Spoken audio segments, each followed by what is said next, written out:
Hello guys, आप सब लोगों का स्वागत है श्री रामा स्पेशल चैनल पर। मेरा नाम मीना गोस्वामी। आप सब कैसे? मैं आशा करती हूँ आप सब बहुत अच्छे होंगे। आप सबको राधे राधे, जय श्री कृष्ण। जैसा कि गाइस हम लोग पिछली क्लासेस में संधि पढ़ चुके हैं। आज संधि और देखिए संधि को और थोड़ा सा हम लोग रिवीजन कर लेते हैं। तो कल की हम लोग क्लास में कल संधि के बारे में हम लोग जाने थे। देखिए संधि का मतलब क्या होता है, देखिए यहाँ पर थोड़ा हम लोग रिवीजन करते रहते हैं। जो मेरे नए विद्यार्थी मैं उसे यही कहूंगी कि कल की क्लास आप जरूर देख लीजिएगा। देखिए संधि का जो मतलब होता है वो मेल से होता है। वो किससे होता है? मेल या मिलाप होता है। मेल या मिलाप होता है। देखिए दो वर्णों के मेल से जो विकार उत्पन्न होता है उसे हम क्या कहते हैं? संधि। दो वर्ण, यहाँ पर जो गौर करने वाली बात होती है दो वर्ण। देखिए यहाँ पर दो वर्ण की बात की गई है। तो यहाँ पर देखिए प्रथम शब्द का अंतिम वर्ण लेते हैं गाइस। अंतिम वर्ण वर्ण लेते हैं। और यहाँ पर द्वितीय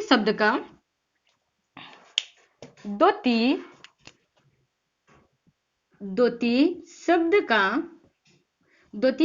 का प्रथम वर्ण लेते हैं। कौन सा लेते हैं गाइस? प्रथम वर्ण लेते हैं। अब इसमें जो आपस में जो विकार उत्पन्न होता है इसी को हम क्या कहते हैं?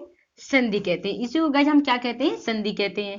ठीक है, तो ये गाइस यही संधि की ये फार्मूला रहा गाइस। तो अगर शायद आप ये फार्मूला पे दिमाग में रख लेंगे तो संधि करने में चाहे आपकी विसर्ग संधि हो, सॉरी, वो चाहे आपकी स्वर संधि हो, चाहे व्यंजन संधि हो या विसर्ग संधि हो, आपको संधि करने में कोई दिक्कत नहीं होगी। सिर्फ मत आप ये फार्मूला याद कर लीजिएगा जिससे आपको संधि करने में आसानी होगी।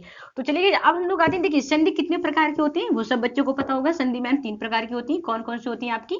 तो यहाँ पर जैसे आपकी स्वर संधि हो गई, व्यंजन संधि हो गई, आपकी विसर्ग संधि हो गई। स्वर संधि के अंतर्गत कौन कितनी संधि आती है? 5 संधि आती है गाइस। तो चलिए आज हम लोग वही स्वर संधि के बारे में ही जानेंगे। स्वर संधि के बारे में जानेंगे। देखिए स्वर संधि क्या क्या होता है कि किसी स्वर का मेल किसी स्वर के साथ होता है तो वो कौन सी संधि होती है? आपकी स्वर संधि होती है। ठीक है, किसी किसी मतलब स्वर का मेल किसी स्वर संधि के साथ ही होता है तो वो कौन सी संधि होती है? आपकी स्वर संधि होती है। ठीक है, अब देखिए स्वर संधि के अंतर्गत कितनी संधियां आती है? ये आपकी दीर्घ संधि हो गई। दीर्घ स्वर संधि हो गई आपकी। इसके बारे में डिटेल से जानेंगे हम लोग। ये आपकी गुण स्वर संधि हो गई। गुण स्वर संधि हो गई। यहां पास आपकी हो गई वृद्धि संधि। वृद्धि स्वर संधि हो गई। ठीक है, संधि हो गई आपकी। यहां पास फिर आपकी आती है यड़ स्वर संधि हो गई आपकी। यहां पास फिर आपकी होती है अयादि स्वर संधि। कौन सी संधि होती है? अयादि स्वर संधि। देखिए गाइस यहाँ पास गौर करने की बात है। अगर शायद ये स्वर संधि कितनी होती है? आपकी 5 होती हैं। कितनी होती है? 5 होती है। कौन कौन सी? आपकी दीर्घ होती है, गुण होती है, वृद्धि होती है और यड़ होती है और अयादि होती है। ठीक है, अब देखिए स्वर संधि के बारे में थोड़ा सा आप लोग लिख लीजिए कि किसी स्वर वर्ण का मेल किसी स्वर वर्ण का मेल किसी स्वर वर्ण के मेल से किसी स्वर वर्ण के मेल से जो विकार उत्पन्न, विकार मतलब देखिए विकार लिखिएगा, विकार के बाद परिवर्तन लिख दीजिएगा। क्या लिखिएगा? परिवर्तन लिख दीजिएगा बगल में, या बदलाव भी आप कह सकते हैं इसे। परिवर्तन या बदलाव भी कह सकते हैं। ठीक है, विकार या परिवर्तन उत्पन्न होता है उसे हम कौन सी संधि कहते हैं गाइस? स्वर संधि कहते हैं। स्वर संधि के अंतर्गत आपकी दीर्घ स्वर संधि आती है, गुण स्वर संधि आती है, वृद्धि स्वर संधि आती है, यड़ स्वर संधि आती है, अयादि स्वर संधि आती है। तो गाइस आज हम लोग पढ़ेंगे इसके बारे में, पढ़ेंगे दीर्घ स्वर संधि के बारे में पढ़ेंगे। ठीक है, तो चलिए गाइस आज हम लोग पढ़ रहे हैं दीर्घ स्वर संधि के बारे में पढ़ रहे हैं। अब देखिए यहाँ पास अगर शायद हम इसकी बात करें, दीर्घ स्वर संधि की अगर हम बात करते हैं, यहाँ पर इसकी जो डिफिनीशन होती है वो हमारी डिफिनीशन क्या कहती है? यदि आ का या ई का या उ के साथ अगर आ का मेल, ई का मेल, उ के मेल के साथ अगर होता है, इसमें जो विकार उत्पन्न होते हैं जो भी होता है, बड़ा आ, बड़ी ई, बड़ा उ, ठीक है, होता है, उसे हम कौन सी संधि कहते हैं? दीर्घ स्वर संधि कहते हैं।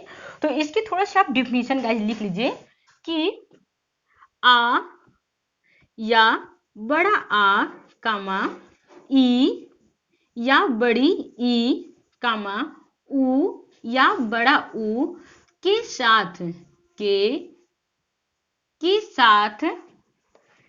या तो आपका बड़ा आ या तो छोटा आ, ये होगा ई, या तो आपकी ई, ठीक है, या तो आप इसे ऐसे भी कर लीजिए। और यहाँ पास आपका दिया हुआ है ऊ या बड़ा ऊ, ठीक है। का मेल होने पर, यहाँ पर मेल, का मेल होने पर जो विकार उत्पन्न, देखिए का मेल होने पर जो विकार उत्पन्न, या तो आपका बड़ा आ होगा, ठीक है गाइस, फिर आपका बड़ी ई होगी, या तो बड़ा ऊ होगा, ठीक है।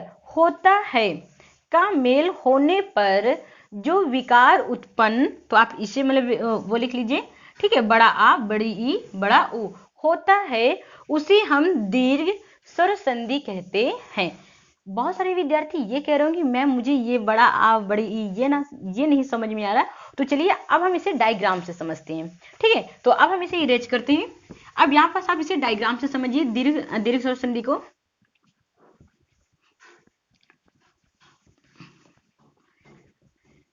जैसे कि यहाँ पास दिया हुआ है दीर्घ स्वर संधि के, देखिए या तो छोटा आ का मेल या बड़ा आ के साथ होगा गाइस, तो आपको इसका जो रिजल्ट आएगा बड़ा आ ही आएगा, ठीक है। अगर शायद छोटी ई का मेल बड़ी ई के साथ हो रहा है तो इसका जो रिजल्ट आएगा बड़ी ई ही आएगा। अगर शायद छोटा ऊ का मेल बड़ा ऊ के साथ होगा, इसका जो रिजल्ट आएगा बड़ा ऊ ही आएगा, ठीक है। तो ये गाइस इसका रहा फार्मूला रहा इसका। अब देखिए, अब हम एक एक करके करते हैं इसे। छोटा आ का मेल बड़ा आ के साथ, या तो फिर बड़ा आ का मेल छोटा आ के साथ हो रहा है, इसका जो रिजल्ट होगा वो क्या होगा, बड़ा आ ही होगा। जैसे हम बात करें, या तो छोटा आ का मेल बड़ा आ के साथ हो रहा होगा, या तो बड़ा आ का मेल छोटा आ के साथ हो रहा होगा, या तो फिर बड़ा आ का मेल बड़ा आ के साथ होगा, या तो छोटा आ का मेल छोटा आ के साथ हुई। इसका जो गाइस रिजल्ट होगा वो बड़ा आ ही होगा, वो या क्या होगा, बड़ा आ होगा, क्या होगा, बड़ा आ होगा, ठीक है। अब अगर यहाँ पास अगर शायद हम बात करते हैं कि यहाँ पास जैसे हम एक ले लेते हैं, उदाहरण लेते हैं, जैसे उदाहरण लेते हैं नील धन आकाश, नील धन आकाश, एक उदाहरण ले लेते हैं। अब देखिए गाइस यहाँ पास एक हमने उदाहरण लिया, नील धन आकाश ले लिए, ठीक है। अब देखिए यहाँ पास हमने आपको स्टार्टिंग में बताया था संधि का फार्मूला कि प्रथम शब्द का अंतिम वर्ण लेते हैं, द्वितीय शब्द का प्रथम वर्ण लेते हैं, ठीक है। तो यहाँ पास आप लोग अपनी सुविधा के लिए लिख लीजिए गाइस, अंतिम वर्ण कौन सा है आपका, ये आपका अंतिम वर्ण है, ठीक है। अब यहाँ पास प्रथम वर्ण कौन सा है, ये आपका प्रथम वर्ण है, प्रथम वर्ण हो गया आपका। अब अंतिम वर्ण हम क्या लिए, लाल, देखिए यहां से निकल के आपका स्वर आ गया, आ गया। जो मेरे नए विद्यार्थी हैं वो सोच रहे हैं मैम ये आ कहां से आ गया। देखिए ला के साथ अगर यहाँ देखते हैं, यहाँ दो वर्ण है, कौन से आपके हैं, एक आपका व्यंजन होता है, एक आपका स्वर होता है, ठीक है। व्यंजन हलंत के साथ होगा, स्वर आपका आ छुपा होता है, जब इसमें कुछ नहीं होता तो इसमें आ छुपा हुआ होता है, ठीक है। तो इसे हम क्या किए, इसका अंतिम वर्ण हमने बाहर निकाल लिया। अब ये बचा कुछ है, ये आपका आ गया, प्रथम वर्ण आ गया। जब ये आपस में मेल किए, अब देखिए यहाँ पास आ का मेल हो रहा है, यहाँ पास कहीं देखिए ये आपका मेल हो रहा है, ये देखिए, ठीक है। तो यहाँ पास ये क्या, इसका जो रिजल्ट आएगा वो क्या, बड़ा आएगा। बचा हुआ वाक हम जो का त्यों लिख देते हैं, ठीक है। ये हलंत के साथ नीचे आ जाएगा क्योंकि इसका स्वर बाहर निकल चुका है, ठीक है। ये बचा कुचा हम ऐसे लिख देते हैं। अब देखिए यहाँ पास गाइस, यहाँ पास ये इसको पूरा कर रहा है नीला, और ये यहाँ पास ये अपना यहाँ आ जाएगा नीला काश, नीला काश। ये गाइस आपकी क्या हो गई, संधि हो गई। तो इस तरह गाइस हम लोग इसकी संधि करेंगे। आप थोड़ा बेसिक को पकड़िए, जिससे आप लोगों को ना मतलब स्वर संधि करने में दिक्कत होगी, ना व्यंजन संधि ना विसर्ग संधि, ठीक है। सिर्फ आपको इतना याद रखना है कि प्रथम शब्द का अंतिम वर्ण कौन सा होता है और द्वितीय शब्द का प्रथम वर्ण कौन सा होता है, जिससे आप लोगों को संधि करने में कोई दिक्कत नहीं होगी। अब गाइस हम लोग आते हैं ये पास ई का मेल, देखिए अब देख लेते हैं। आज हम लोग दीर्घ स्वर संधि को बारे में अच्छी तरीके से पढ़ लेंगे, जिससे आप लोगों की दीर्घ स्वर संधि से कोई एक भी क्वेश्चन गलत ना हो। अब देखिए इसी तरह ई छोटी ई का मेल या तो बड़ी ई के साथ होगा गाइस, या तो बड़ी ई का मेल छोटी ई के साथ होगा। इससे जो इसका जो रिजल्ट आएगा वो क्या आएगा, बड़ी ई आएगा। क्या आएगा, बड़ी ई आएगा। जैसे हम बात करें यहाँ पास ई, छोटी ई का मेल या तो बड़ी ई के साथ होगा, या तो बड़ी ई का मेल छोटी ई के साथ होगा, या तो फिर छोटी बड़ी ई का मेल बड़ी ई के साथ होगा, या तो छोटी ई का मेल छोटी ई के साथ होगा। इससे इसका जो रिजल्ट होगा वो क्या होगा, आपका बड़ी ई होगा। क्या होगा गाइस, बड़ी ई ही होगा।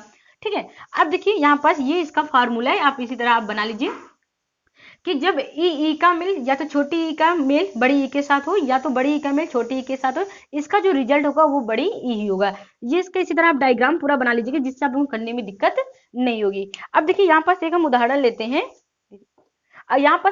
लेते हैं, जैसे हम लिए कपी धन ईस। अब बहुत सारे विद्यार्थी कह रहे होंगे मैम यहाँ पर तो हमें पता है, यहाँ पर इसकी जो संधि होगी वो तो कपीस होगी। बिल्कुल सही है, कपीसी होगी। लेकिन देखिए यहाँ पर इसका बेसिक को पकड़िए, इसको मतलब यहाँ पर बेसिक को पकड़िए, जो मैं समझाना चाह रही हूँ।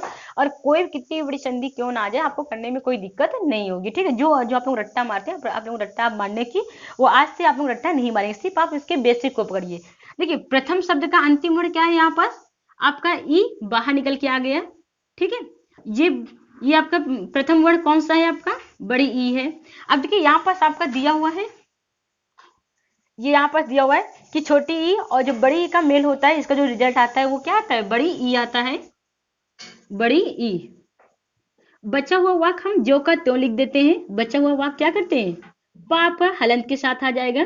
ठीक है, ये बचा हुआ वाक्य, ये ई जो सा आपका दिया हुआ है, ये हमने नीचे लिख दिया। ये इसको पूरा करता है, ये क्या करता है, ये इसको पूरा करता है। तो आपका क्या हो गया, का पीस।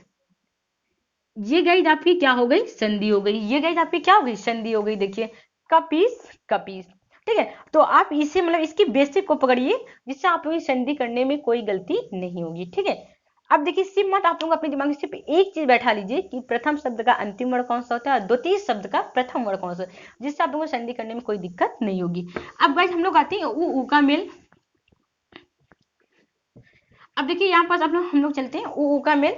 देखिए जब छोटा ऊ का मेल या तो बड़ा ऊ के साथ होगा गाइस, या तो बड़ा ऊ का मेल छोटा ऊ के साथ होगा, तो इसका जो रिजल्ट आएगा वो क्या आएगा, बड़ा ऊ ही आएगा। अब देखते हैं हम लोग, या तो छोटा ऊ का मेल या तो आपका बड़ा ऊ के साथ होगा, या तो बड़ा ऊ का मेल छोटा ऊ के साथ होगा। ठीक है, छोटा ऊ के साथ होगा, या तो बड़ा ऊ का मेल बड़ा ऊ के साथ होगा, या छोटा ऊ का मेल छोटा ऊ के साथ होगा। इसका जो रिजल्ट आएगा गाइज वो क्या होगा, आपका बड़ा ऊ होगा। क्या होगा, बड़ा ऊ ही होगा। अब थोड़ा सा हम इसका उदाहरण देख लेते हैं। देखिए भानु धन उदय, भानु धन उदय। ठीक है, अब देखिए यहाँ पर इसका अंतिम वर्ण क्या दिया हुआ है, ऊ आया हुआ है। इसका अंतिम वर्ण क्या है, प्रथम शब्द का अंतिम वर्ण क्या है, ऊ है। द्वितीय शब्द का प्रथम वर्ण क्या है, आपका ऊ है। देखिए जब ऊ का मेल हुआ है तो क्या निकल के आया, इसका रिजल्ट बड़ा ऊ आता है। जब इसका जब मेल हुआ तो क्या हुआ, बड़ा ऊ हुआ। अब इससे स्वर बाहर निकल आया है तो ये हलंत के साथ ये नीचे आ जाएगा, आपका हलंत के साथ क्या होगा, नीचे आ जाएगा। बचा हुआ वाक्य ज्यों का त्यों लिख देते हैं, बचा हुआ वाक्य ज्यों का त्यों लिख देते हैं। ये आपका ऊ इसको पूरा करेगा, ये ऊ किसको पूरा करेगा, इसको पूरा करेगा, ना को पूरा करेगा। तो आपका क्या क्या हो जाएगा, भानु। ये बचा हुआ वाक्य ऐसे ही आ जाएगा अपना, भानुदय हो गया। क्या हो गया, भानुदय। ठीक है, तो ये मतलब गाइज ये आज आपकी दीर्घ संधि, तो आप लोग गाइज दीर्घ संधि को अच्छी तरीके से प्रैक्टिस कर लीजिएगा, रिवीजन कर लीजिएगा, जिससे मतलब आप लोगों को दीर्घ स्वर संधि करने में अब कोई दिक्कत नहीं होगी। कल की क्लास में हम लोग मिलते हैं गुण संधि और वृद्धि संधि के साथ। ठीक है, ओके, धन्यवाद।